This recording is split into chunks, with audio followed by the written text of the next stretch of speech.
వినకసు యోధనుడు ముప్పు తిప్పల పెట్టగాను తప్పక మన బంధు జనులు దవసామయ్యెరెరా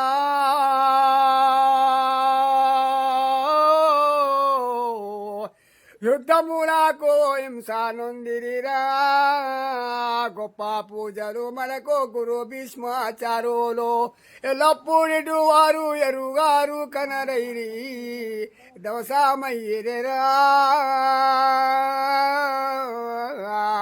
యుద్ధము నాకు హింస నొందిరిరా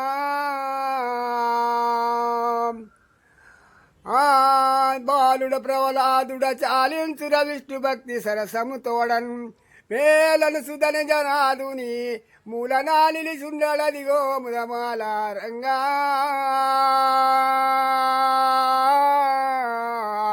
మెచ్చును తండ్రి పదవేసేలంగా కదనా మందునమా గనుడా వైతివి చూడా పదమాల చేవించు మరి నీవు ఇడువారా పదమాల రంగా మెచ్చును తండ్రి పదవేసేలంగా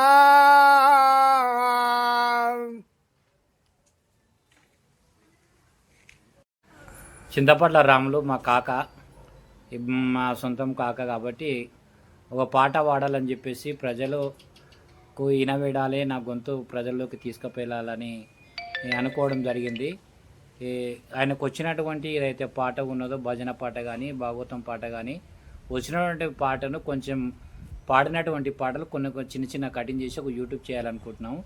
మా కాక మంచి కళాకారుడు, భజన కళాకారుడు, అదేవిధంగా భాగవతం కూడా అనేక రకాలుగా ఆట పాట కోలాటం కూడా చిన్నప్పటి నుంచి వేసినటువంటి మనిషి, రైతు, చిన్నప్పటి నుంచి కష్టపడి పనిచేసినటువంటి మనిషి చింతపట్ల రాములు. వాళ్ళ నాయన పేరు చింతపట్ల చంద్రయ్య. కాబట్టి ఇది నేను పరిచయం కోసం, యూట్యూబ్ ఛానల్ పరిచయం కోసము నేను పరిచయం చేయగలుగుతున్నా. కాబట్టి ఇది ఎప్పుడో చూసినప్పుడు తనలో చూసుకోవడానికి పనిచేస్తుంది. కాబట్టి ఇది యూట్యూబ్ అందరూ షేర్ చేయాలని కోరుతున్నాం. ఆనాడు